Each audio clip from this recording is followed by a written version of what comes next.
Hello and welcome to the Leaders Council podcast, the podcast for the people who run the country and the people who keep the country running.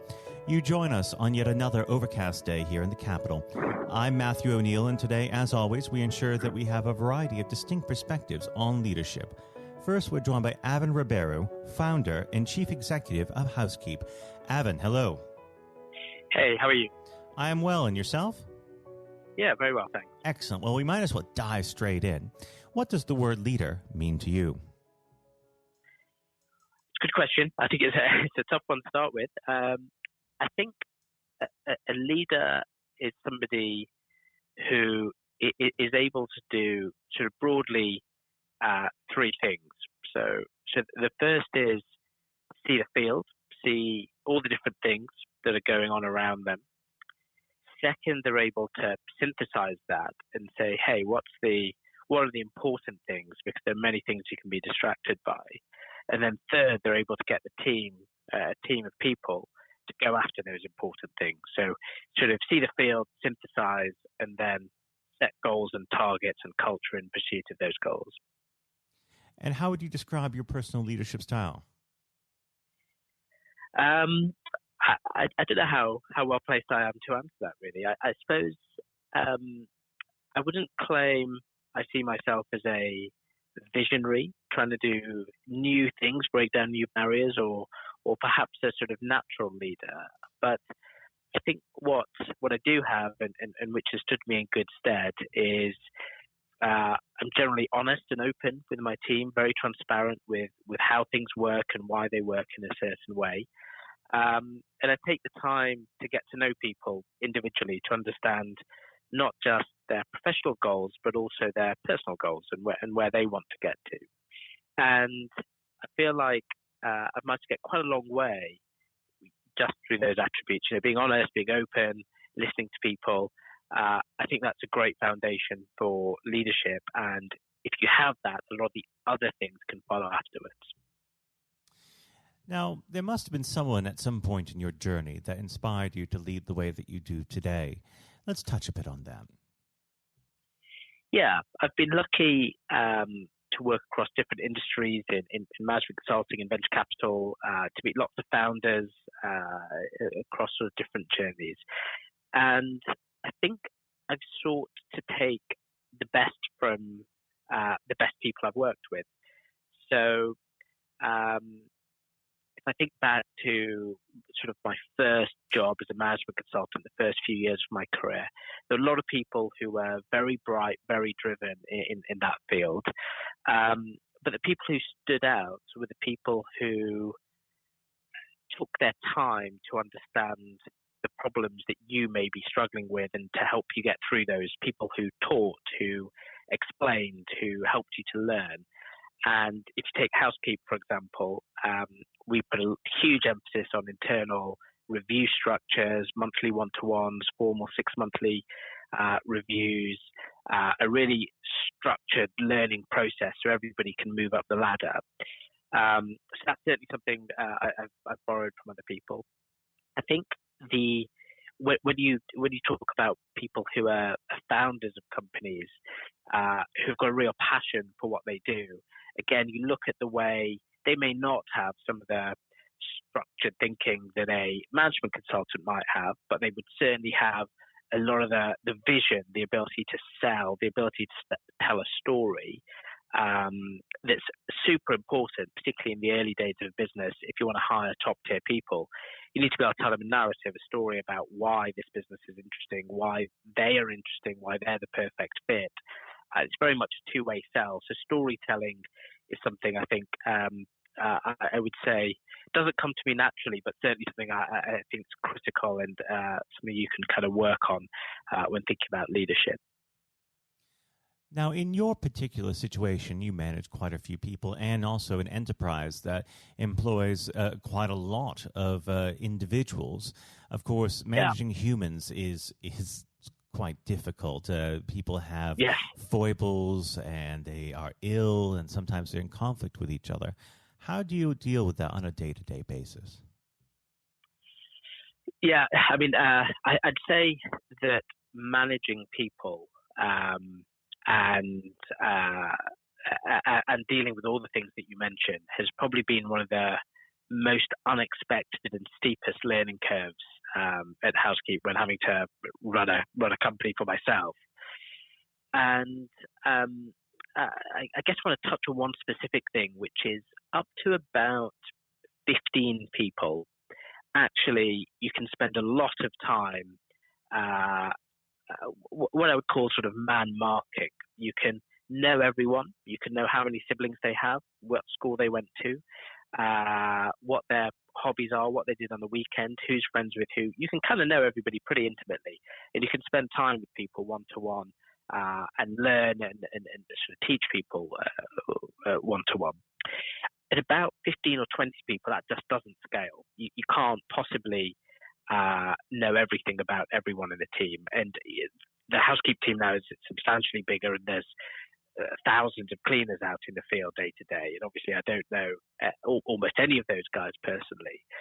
And so I think what I've tried to do is put in place structure that would replicate that. So one of the critical things is, of course, hiring managers of people who it's their bread and butter day to day to manage teams of people, to know how to step in when there's a conflict or to let people figure things out themselves, who put in place, in the early days when you're 3 or 4 people, no one takes a day off ill because they're all so committed to the journey. No one ever wants to not come into the office because they want to do more and more. And you actually have to say to them, look, you're going to make somebody else ill, so can you go home and then stay out of the office, please? As the company gets bigger, that kind of culture doesn't really scale that easily, and you have to put in place things like sickness policies, and you have a HR tracking software, and you put in place structure to replace some of the informal things. I think the danger with that is you end up with a sort of slightly faceless culture where everybody, you lose all the personal touches. Now, I think the way around that is to also put a bit of structure around how do you spend time with people one-to-one. So I've recently just implemented open office hours where I've said, look, I'm just going to sit here in a room, come and talk to me about whatever you like. That could be, hey, how are we going to open up another city, or how are we going to cross-sell this other service? Or it could be, hey, I'm thinking about getting a mortgage. How does one do that? Or whatever it might be, to try to keep some of that personal relationship at scale. Now, of course, you are in a quite interesting business. You're taking a different approach to helping people find domestic help. Now, can you touch on that a bit? Because we all know that it can be quite difficult for individuals to source trusted individuals to work within their own homes. How do you disrupt that within your business model? Sure. So there's 2 sides to it. So Housekeep is now the UK's biggest marketplace, connects up households, so people, consumers, and cleaners, handled about 1 million house cleans, so a high volume, and doing that with very high ratings, so over 200,000 5-star consumer reviews, for example. And on the consumer side, we're taking something that was offline, where you typically ask a neighbor for a recommendation, and taking that online. So you would search for Housekeep, you would book online, and you can pay online, so you don't need to search for cash. But better still, once you check out and you book your cleaner, you can start to really bespoke your clean. So you can say, look, here's where my vacuum is, here's where my ironing is, I'd like you to do the indoor windows every few weeks, or whatever it might be. So you can really tailor the service to yourself. And then you've got tools to communicate with your cleaner. So you can phone them, you can use live chat with your cleaner to kind of deal with any issues that as they come up, or any edits you want on the day. Hey, do you mind doing half an hour's ironing? That side, I think, taking a consumer service and taking it online is, pretty well-trodden path. I think people have done that in other industries.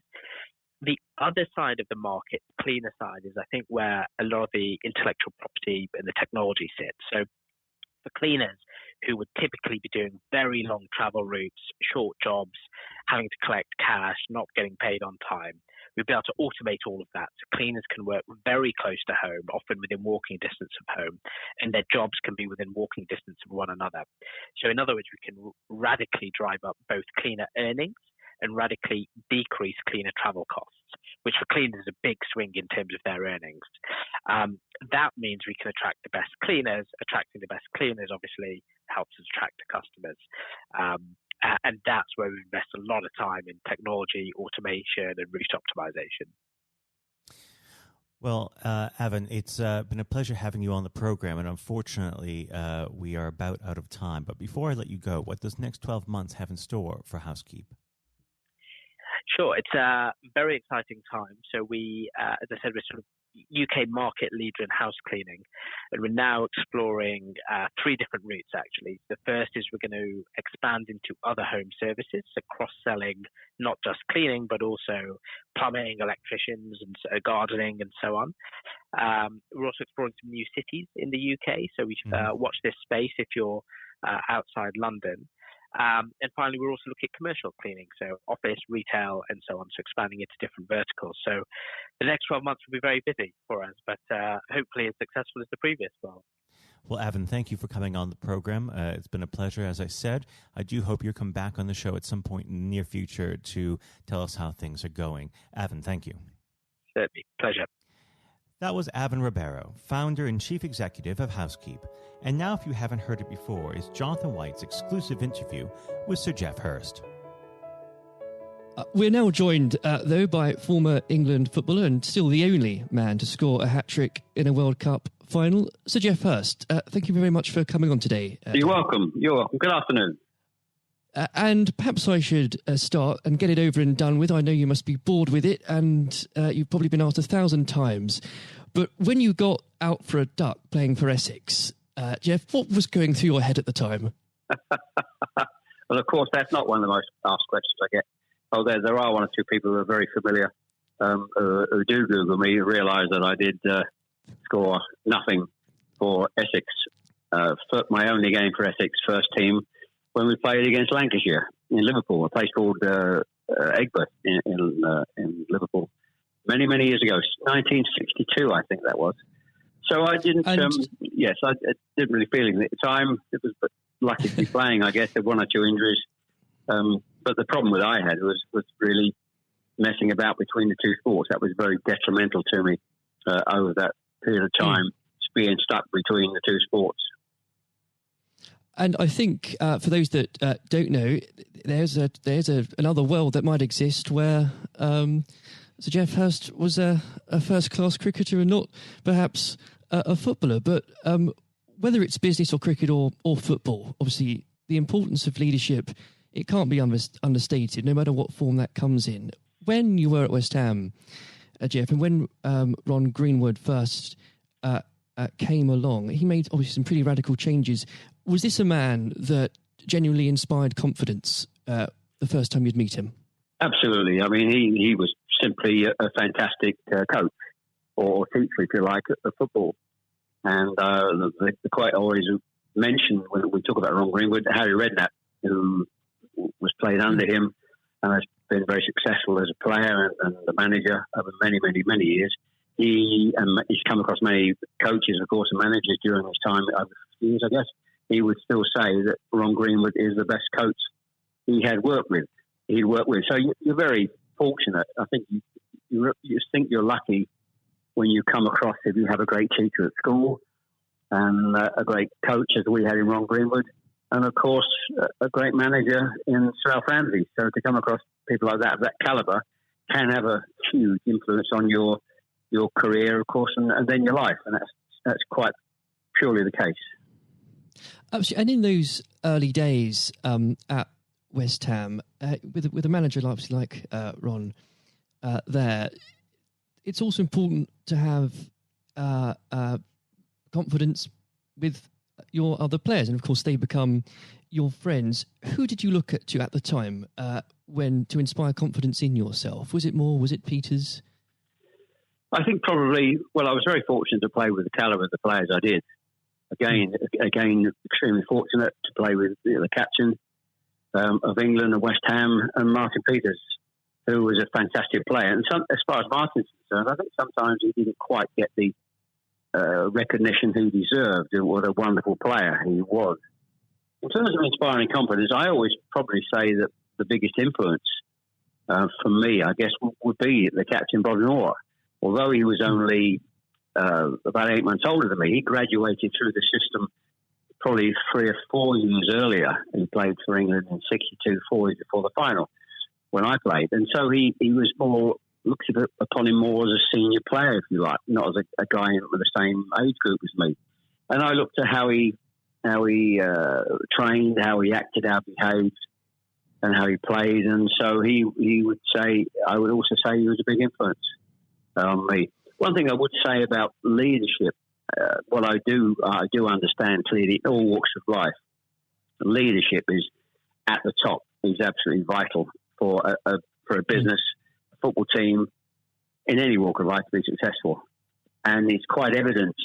I was in the motor trade for a long time as well, selling car warranties to car dealerships. And you could almost tell when you walked into the business, many of the car dealerships, you could almost tell from the moment you walked in by initial reaction, people came and welcomed you, that the business was well run or conversely not well run at all. And so I understand the value and quality of leadership. And that's why I'm very fortunate to be involved in my career in those early days with two great leaders in Ron Greenwood and Alf Ramsey.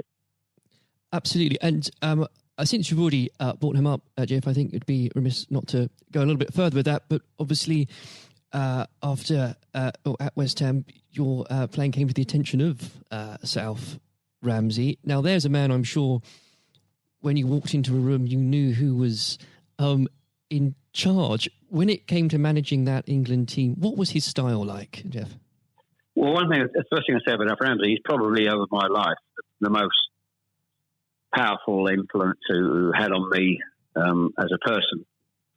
Naturally, it happens to an extent because he's got your whole career in his hand. Whether he picks you for England or he doesn't pick you, it can have a great impact on your career and, of course, your life. But in that era, I was involved for 6 or 7 years. It was quite clear who was the boss. He was quite very, very strict.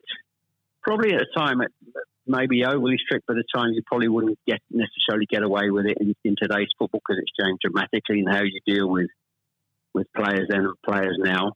But he was the most powerful man I came across, and very few people. And he was quite ruthless in getting people out who didn't want to be part of a group, part of a team.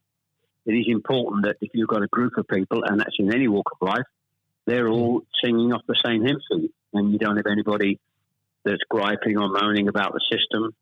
And if you've got people like that in your organisation, one thing I have learned, and I've taken it on in my life, my family, you've got somebody in a group that doesn't want to be part of it, you get them out.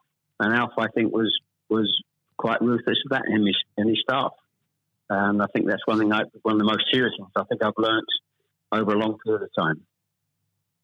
And is there, do you think, a specific moment, I'm sure there's probably dozens, but is there a specific moment, if you could perhaps pick right now, that did show those qualities in Sir Alf so sharply?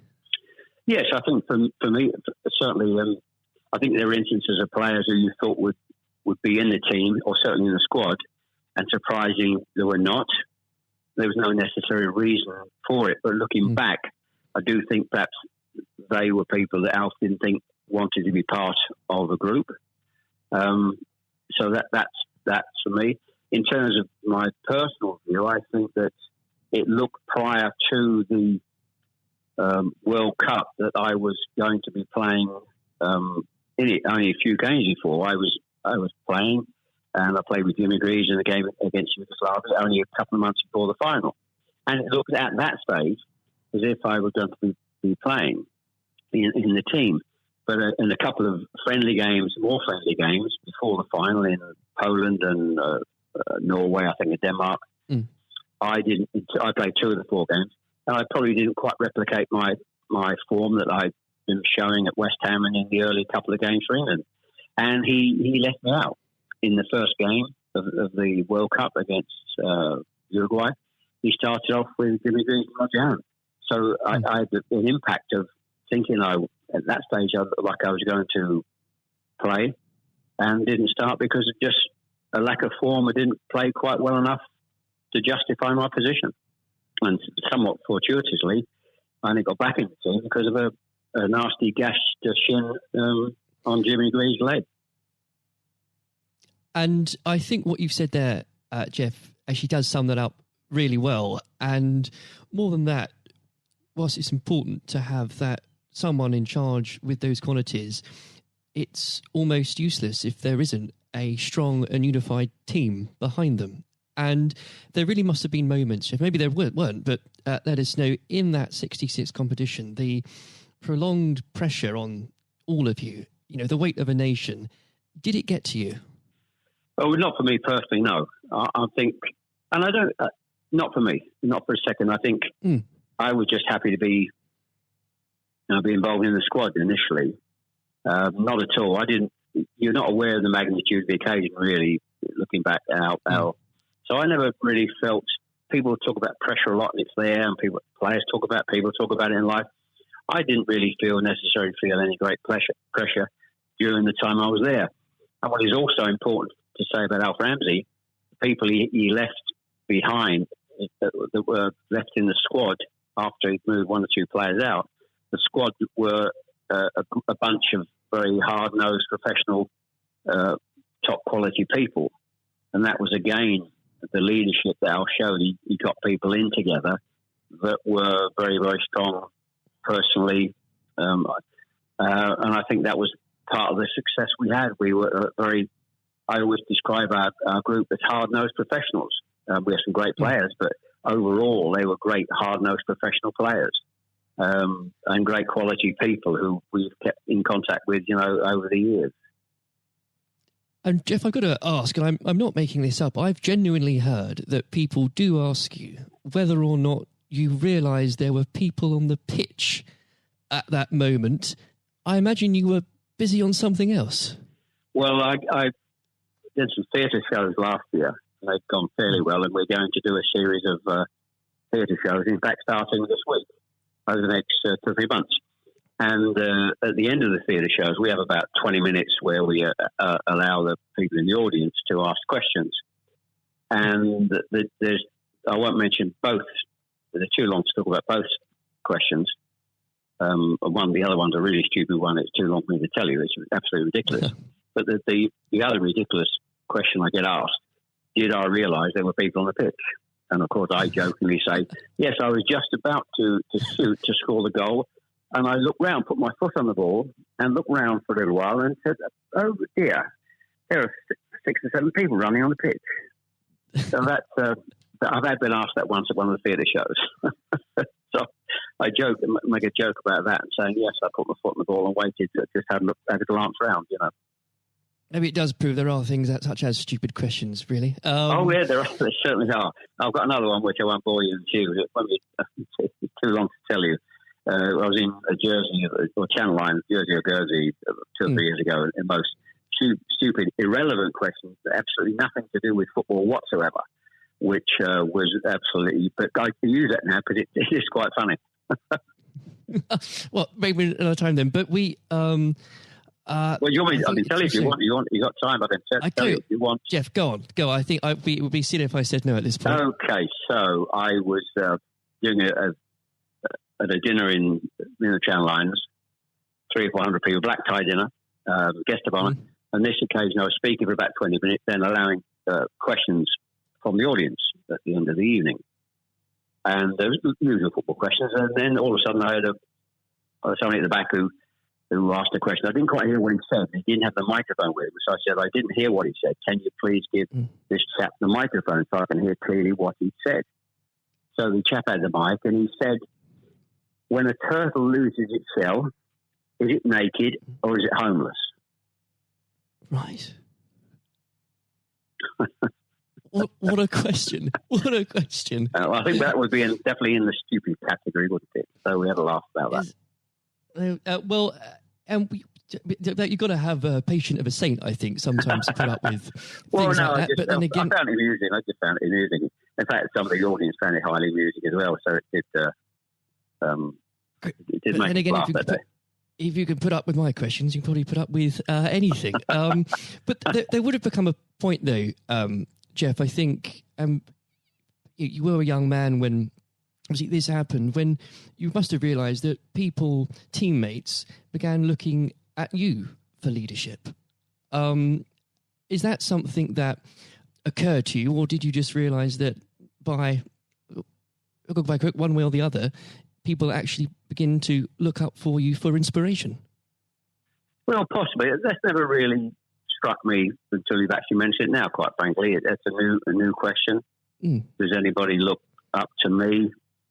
I'm sure perhaps there are people who pay you compliments of fans of West Ham and Stoke, and of course England fans who I think probably it would be very immodest of me to suggest that I felt that somebody was looking to me for inspiration. You don't have to, but I will. It's okay for a third party to do it. Perhaps that may have been the case over the years. People look at you and maybe it has a helpful effect. But I do think you how you behave and set examples on and off the pitch is people must realise that has an influence. How you react and behave to situations on and off the field surely probably has an impact to younger players coming into the team latterly. And with that, looking at football today, is there anybody that you think particularly on the field or the sidelines that strikes you as someone with those qualities that you could identify in a natural leader? Well, current players, you mean? Oh, players, managers, anybody that you look to today, really?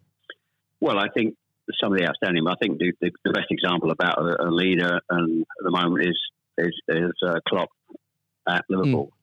He has been absolutely fantastic to acquire the players and get them to their attitude is absolutely fantastic. They're great players, but there's more than just being good players in football. It is have a good player with a fantastic attitude, and their willingness to work for each other and the team is absolutely outstanding.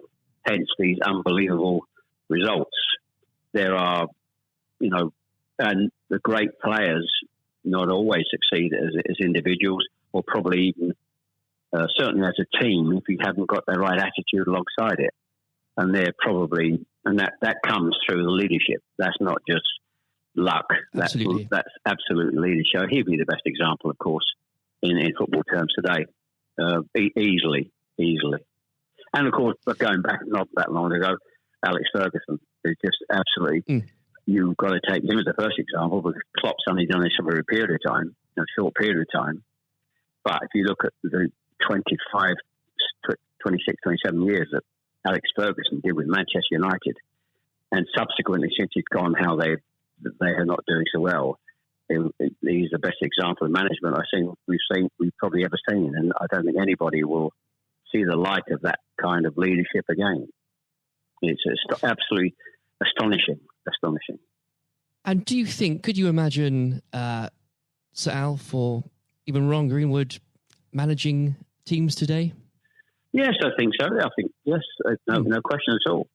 I think Ron Greenwood. Yeah, well, the answer, straightforward answer is yes. Good answer. The straightforward answer is yes.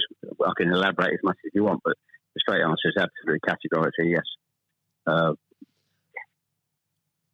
And with and I know if we could talk about this probably for the next hour or so, but I'm conscious of the time. Looking back through your playing career, perhaps especially your time for England, who was it that struck you more than anyone else on the pitch that displayed qualities of not just leadership but companionship and level-headedness that you think that have stuck with you all these years later? Well, I think I was very fortunate, and I wouldn't pick any one player out. I think looking at that, so many, and that's why we were successful, because we had so many showing all those qualities that you just mentioned throughout the team. I think that was outstanding, and and it's an opportunity to talk about all of them in that breath. And there was nobody, and going back from an earlier question for me, that all hard-nosed professionals, good teammates, good socially, and that's why we kept in touch with each other on our golf days every year, up until about 5 years ago, of course, with the sadly dwindling numbers. We still got on, our wives got on all together all those years later. It didn't just finish after 66. That reunion, that camaraderie, that team spirit, getting on with each other lasted for a long time.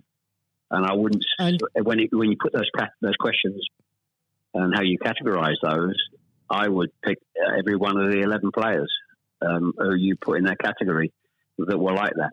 There was nobody else. They were all outstanding. And I think that was a big part. I can't stress how big a part that was. And I've said that many times, for the success of the team. We had some great players. We had some great players, of course. But without the attitude alongside that, going back to an earlier question, we wouldn't have been as ultimately as successful.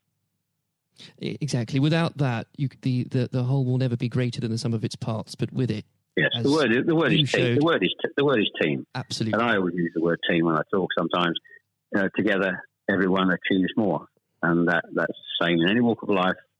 That's fundamental. And lastly, Jeff, looking if you were to give advice, and whether this is in sport or business or indeed any other walk of life, what would you identify, if you can, as the key tenet that you can't go without in terms of leading a team, no matter what that team is? Single-mindedness, dedication to the job, thinking about that role, that job in leadership all the time. It's a huge part of your life. I don't think you can switch off when you're in business at the top level or sport at the top level.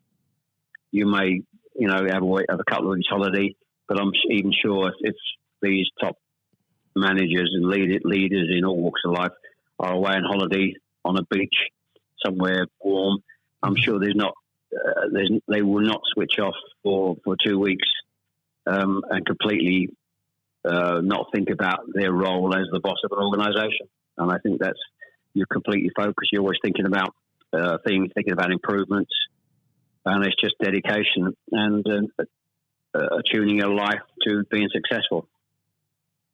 Excellent. Well, Jeff, on that point, thank you very much for joining us today. You're welcome. Very good nice to have a talk about this and just go over the past and just refresh my own memory about the quality of the players I grew up with. Excellent. Another time, it would be great to talk again. Thank you, Jonathan. Thank you. This has been the Leaders Council podcast. Thank you for celebrating excellence in leadership with us. I have been your host, Matthew O'Neill. Until next time, goodbye. Thank you for listening to our podcast. The views expressed within the podcast do not reflect the views of the Leaders Council of Great Britain and Northern Ireland, its parent company or subsidiaries, members of staff, other guests, or any other person therein associated.